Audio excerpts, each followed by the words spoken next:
So thank you. And at the outset, I would like to thank the scientific committee for giving me this opportunity. I'll be talking about UTI and urosepsis in diabetics. And I'm sure after heart failure, neuropathy, CKD, which are very important, all of you must be wondering, oh God, UTI, it's so boring.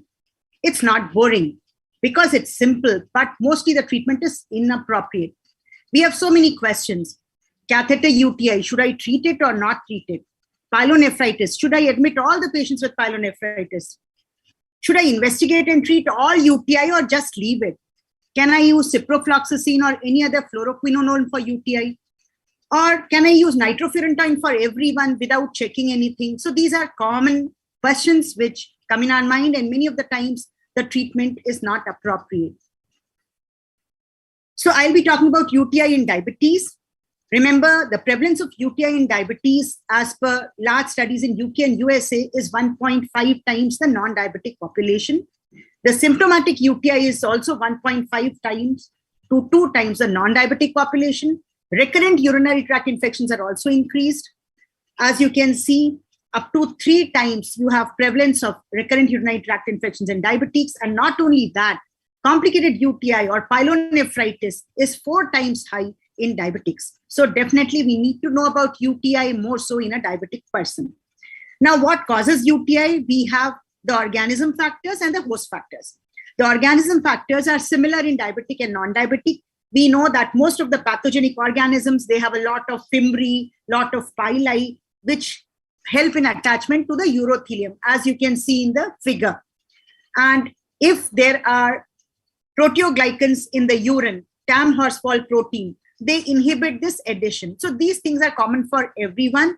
Uropathogenic E. coli are the most common. You can have Proteus, Klebsiella, other uropathogens as well. So the bacterial factors are similar in a diabetic and non-diabetic. But what is different are the host factors. Now, what are the normal host defenses against UTI? Beginning from below to top, urine flow. Good urine flow is essential. Acidic pH is helpful. And urine osmolality also keeps the bacteria in check. Then prostatic secretions in males, they are helpful because they contain cytokines, immunoglobulins, which fight against UTI. Then you have TAM horsefall protein in the bladder. This TAM horsefall protein comes from the kidney, and it is a very important protective agent against the UTI. Then you have uroplaque in the bladder, which acts somewhat similarly. Then you have intact urothelium of the bladder. And whenever the cells get infected, they get shed off. And this prevents the bacteria from entering inside the bladder wall. And then if the organisms do enter the bladder, then you have innate immunity, natural killer cells, macrophages, you have neutrophils, cytokines, chemokines, so on and so forth. So normal host mechanism is enough to prevent UTI most of the times. What goes wrong in a diabetic? Glycosuria. So bacteria grow more commonly in a diabetic sweet urine. Fungal infections are more common. And sometimes these hyperglycemia situations make the bacteria more virulent. There are some papers on that as well. Then in addition to that, there is increased adherence of these bacteria to the urothelium. Why? Because TAM horsefall protein, which prevents this adhesion, is deficient in diabetics. It is secreted in low quantity. And as a result, the bacteria adhere to the urothelium. Then in addition, lower tract dysfunction may be there, neurogenic bladder may be there may be stasis of urine. There may be a lot of manipulations in the urinary tract, catheter, this, that, for the urinary bladder, neurogenic bladder. So this increases the adherence of bacteria to the urothelial cells. Then what happens is there is immune dysfunction. So leukocyte recruitment, granulocyte, macrophage, natural killer functions, all are decreased in hyperglycemia and decreased production of cytokines. So these are the factors which are different in a diabetic, which increase the UTI. Fine. And this is beautifully shown in this picture that bacteria have attached, they have gone inside, and they are replicating inside the urothelium. In a normal person, this urothelium, this infected cell gets shed off. However, in diabetic, all this is increased because there is no protection, there is less TAM horsefall protein, and finally the bacteria enter inside the wall, and then macrophage and TNB cell action is also poor in a diabetic. So all in all, it increases the UTI. Most common etiology of UTI is gram-negative E. coli, followed by Klebsiella and others. Among gram-positive, you have Staph aureus in diabetic patients. So how do we diagnose UTI?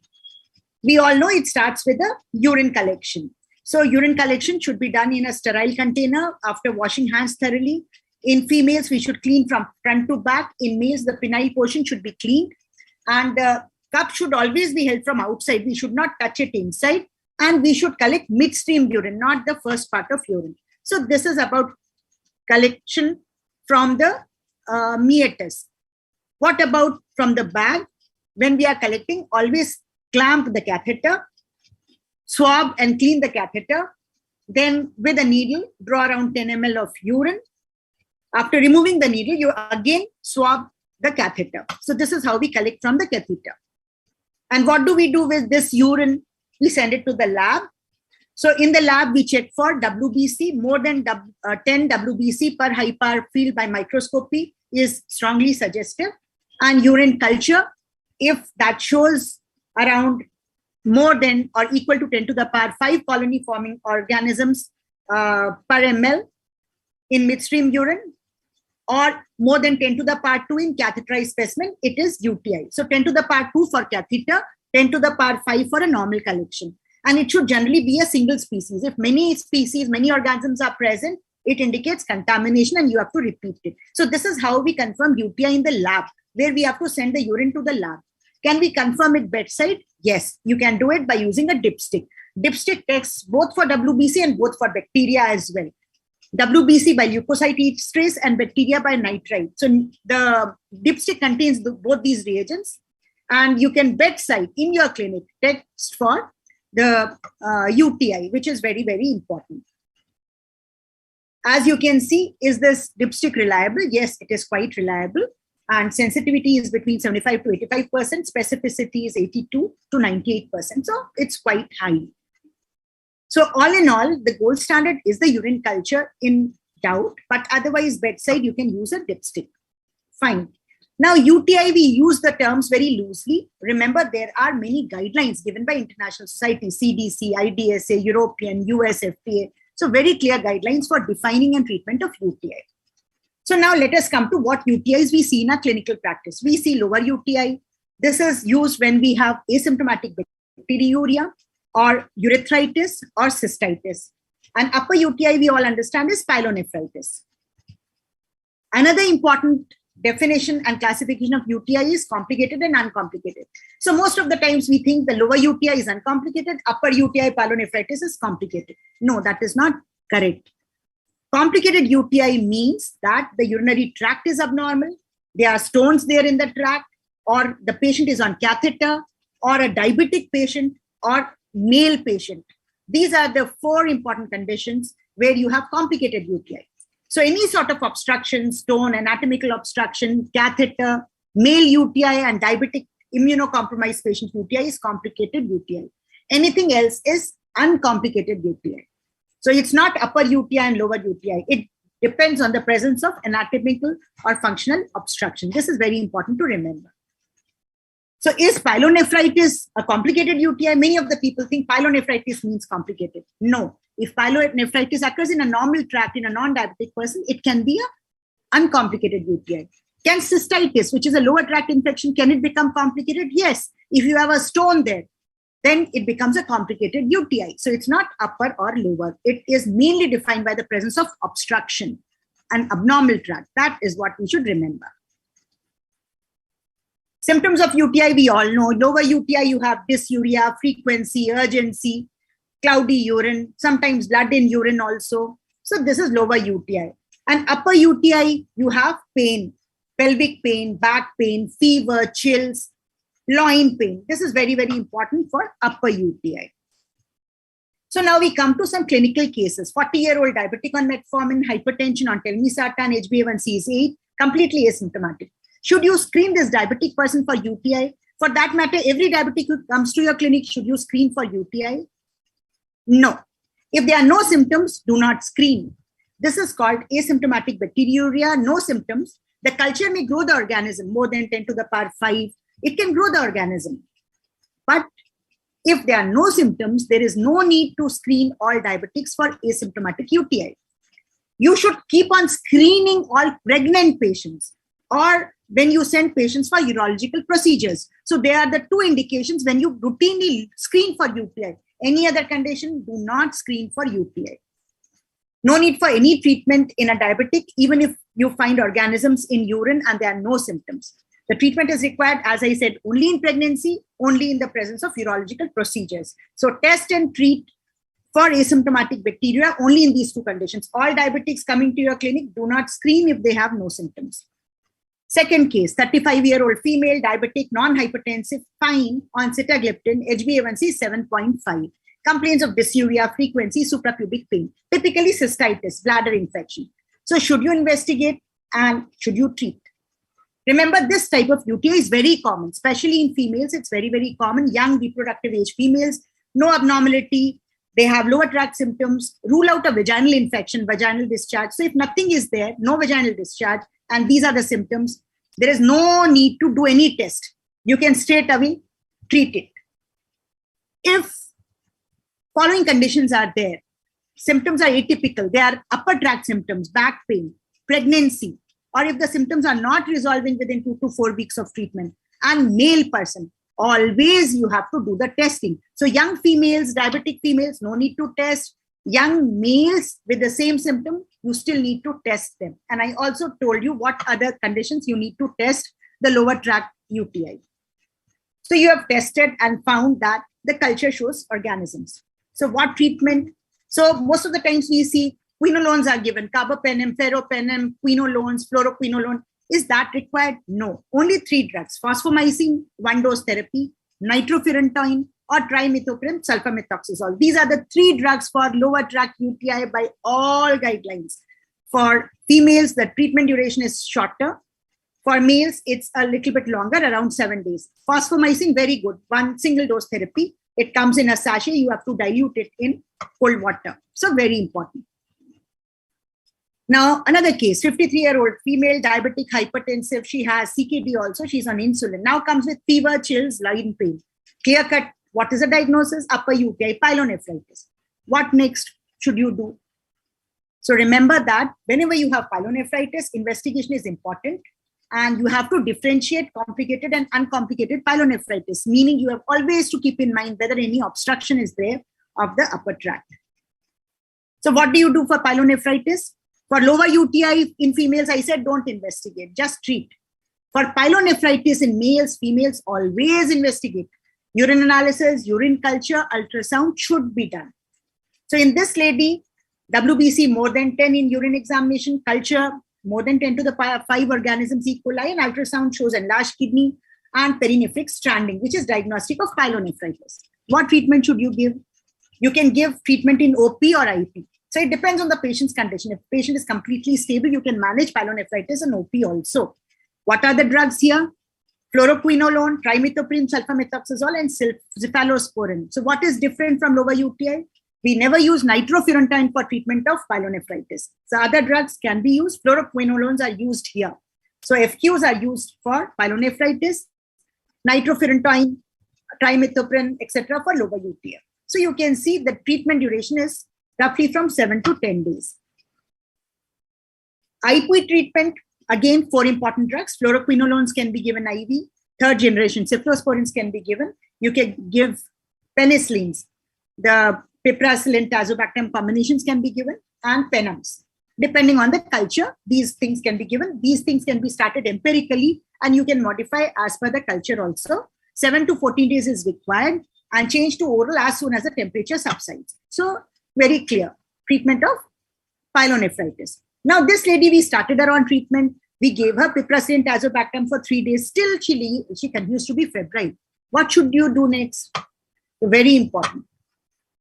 If you have such a patient in ICU, you have started good antibiotics, not responding, additional investigations. And what additional investigation? Imaging. Which imaging? CT is the best imaging, CT abdomen. We do CT often unnecessarily for many patients, but this is one indication when it is mandatory. And what do you see here? Gas in the renal parenchyma. And what is it? It's emphysematous pyelonephritis. Sometimes a poor man CTs and X-ray KUB, and you can see the gas in the kidney, very clear here. So What is this emphysematous pyelonephritis? Infection by a gas-producing organism. And it is a necrotizing infection, destroys the kidney, high morbidity, high mortality if the diagnosis is delayed. So therefore, imaging is a must. And the X-ray and the ultrasound is 60 to 75%, 70% sensitive, CT scan 100%. So if pyelonephritis does not respond within 72 hours, please do a CT scan. Plain CT if renal failure, but please do it. And again, we grade the emphysematous pyelonephritis. One is in the system, in the pelvic ileal system, gas is there. 2 is in the parenchyma. 3 is perinephric space. 3B is paranephric. 4 is bilateral. And why I'm telling the physicians this is important because you need not grade it, but you should know when to refer to the urologist. It's important. Class 1, where the gas is in the system only, you can give antibiotics, keep the patient with you. But if it is in the kidney, then percutaneous drainage is required. You have to refer. Class 3, B and 4, where it's gone beyond and both sides, you may need to do a nephrectomy also to save lives. So this is very important. So we have talked about cystitis, we have talked about pyelonephritis, and we have talked about emphysematous pyelonephritis. Now coming to complicated UTI. As I said in the beginning, complicated, all men, pregnancy, anatomical or functional abnormalities, urine catheters, any underlying renal disease or diabetes, all of them are complicated UTI. And what is the dictum as compared to the non-complicated UTI? Always investigate urine culture, also imaging, complete imaging should be done. And treatment, again, almost similar to pyelonephritis. You can give parenteral treatment with amoxicillin and aminoglycoside parenteral, second generation cephalosporin plus aminoglycoside, or third generation cephalosporin. Ciprofloxacin can be used if the patient has already not used it in the last 6 months. And ESBL organisms should be covered if the culture shows ESBL organisms. ESBL organism coverage means using meropenums or penums. Remember, do not overuse penums only because it's complicated UTI. If the culture shows ESBL positivity, then you use penums. So generally very easy. We use a combination of penicillin and aminoglycoside or cephalosporin or FQ or penums. So again, 4 therapies like we did for pyelonephritis. But most important thing, extra from pyelonephritis is decompression of urinary tract because obstruction is usually associated. If hydronephrosis is there, stones are there, percutaneous nephrostomy or stent. And if it's a benign prostatic hypertrophy causing the obstruction, urinary catheter. So in addition to treatment for pyelonephritis, the treatment for complicated UTI is relief of obstruction. When do we use the term urosepsis? We label urosepsis for everything. Simple UTI, urosepsis. No. Only when you have features of sepsis, hypotension, BP less than 100, respiratory rate more than 22, or shock, the patient needs vasopressors, then you use the term urosepsis. And the treatment of urosepsis is similar to the treatment of complicated UTI. Now, what about catheter UTI? We see many of these patients always on some antibiotic or the other. What is catheter UTI? If the patient is on catheter or catheter has been removed within the last 48 hours, you call it catheter-associated UTI. Dictum is never treat COTI unless the patient has symptoms. Only if cloudy urine is there, in patients who are on long-term catheter, do not start treatment. Only if the patient has symptoms, fever, chills, pain, then you treat. And the definition of catheter-associated UTI is more than 10 to the power 3 colony-forming units per ml of one bacterial species or more. So this is important. So do not investigate and treat only if you see a foul urine or a dark colored urine. Only if symptoms are there, then you have to treat. And what is the principle of treatment? Asymptomatic, do not treat. If symptomatic, then it is a complicated UTI, treat like complicated UTI, which I told, the parenteral antibiotics. Do not use prophylactic antibiotics. Do not apply antiseptics to the catheter or the meatus, which we feel like doing to keep it clean. And minimize the catheter duration. Use only if necessary. Do not use catheterization for documenting the urine outputs. Many times patients are admitted in the hospital and catheter is put for documenting the urine output. That should not be done. Another important thing, prostatitis. Why I'm talking about it? Because this is one of the common cause of recurrent UTI in males. We give treatment for 7 to 10 days. The patient comes back again after 2 weeks. So suspect underlying prostatitis. And how do we suspect? Previously, we used to do 4-glass test. All those things not needed. If the patient gives a history of perineal pain, genital pain, or rectal pain, think of associated prostatitis. Only thing, the treatment remains the same, OP or IP, but prolonged therapy for 4 weeks is needed. So whenever you have a diabetic patient coming repeatedly, male patient, think that this might be a cause and look for it and treat for 4 weeks. Similarly, what is recurrent UTI in females?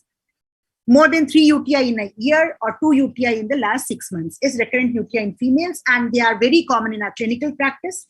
The recurrent UTI can be a relapse again and again with the same organism because we have not treated the underlying condition, and it may be a reinfection where it can be with the same organism or different organism. So any type of recurrent UTI can occur in diabetics, as I said, very common in diabetics. This lady, diabetic 9 years, hypertension 5 years, and past history of complaints, same dysuria 3 times. So would you do a culture? Would you investigate? How would you treat? What is the dictum? Many of the times you keep on sending cultures, keep on giving antibiotics. So recurrent UTI principles are treat only if symptomatic, like catheter UTI. Prevention is better. Short course antibiotics may sometimes be self-administered, and very rarely long-term prophylaxis, 3 months, 6 months may be required, explaining side effects to the patient. What do I mean by prevention? Prevention means in postmenopausal diabetic females, use vaginal estrogen replacement, not oral. This is one way to prevent.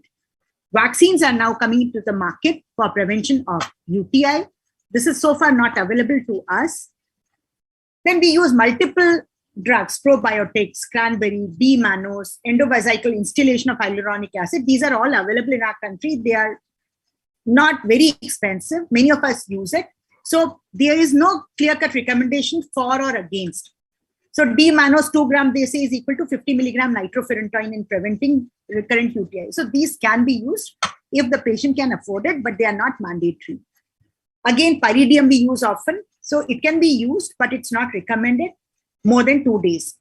And it's contraindicated in patients with a GFR less than 50. We have other drugs, flavoxylate, symptomatic relief, potassium citrate, citralca, all these things, urolizers, all those things can be used. They are symptomatic urine analgesic therapies. What about ferropenem? Many of the prescriptions contain ferropenem in UTI. So remember, it's a good drug. It's quite effective in all forms of UTI, but use only if there are ESBLs present, because overuse of ferropenem reduces the efficacy of other carbapenems, meropenem or doripenem. Those we reserve for severe infection. So don't overuse ferropenem. Don't use it when you can treat the OP UTI, the OP patient in UTI with nitrofurantoin or cetran. Those are important. Preserve ferropenem. And last topic is, what about SGLT2 inhibitors in a diabetic? What about UTI? We are so very scared. So now it's said, it's an editorial in CKJ that it's no longer a cause for concern. Most of the infections increase are genital infections. They can also be reduced with proper explanation of hygiene to the patient. And all the major trials, the EMPA-REG Canvas declared, they have shown that there was not much difference in UTI in diabetic or on SGLT2 and those on placebo. And meta-analysis published in 2018 also reiterates the same thing. And Dave et al. Has published real-world data in 2020 on the same issue. So UTIs are not a major cause of concern in patients, diabetic patients, and they should not deter the use of SGLT2 inhibitors when these good drugs are indicated. So ladies and gentlemen, this is my conclusion slide. UTIs are common in diabetics, 1.5 to 3 times as compared to non-diabetics. They can be complicated or uncomplicated. The main thing which defines complicated is the presence or absence of obstruction. In addition, males, it's always complicated. Catheterized patients, it's always complicated. What about different types of UTI treatment? Asymptomatic bacteriuria? No treatment in diabetes. Treat only in pregnant patients or if they are going for urological procedures. Lower UTI cystitis in female, no need to test, just treat. Short therapy, single dose with fosfomycin or 3 days with nitrofurantoin or trimethoprim. Male UTI, always investigate, and treatment is for 7 to 10 days. Pyelonephritis, investigate and treat. If not responding within 3 days, do a CT. Complicated UTI, always check for obstruction and along with antibiotics, relieve the obstruction. Catheter UTI, no treatment, no investigation unless the patient is symptomatic. Recurrent UTI, again the same. No investigation, no over treatment. Only preventive measures are important. antibiotics only as a last resort. So thank you, ladies and gentlemen, for a very patient hearing. And I would be happy to take if there are any questions.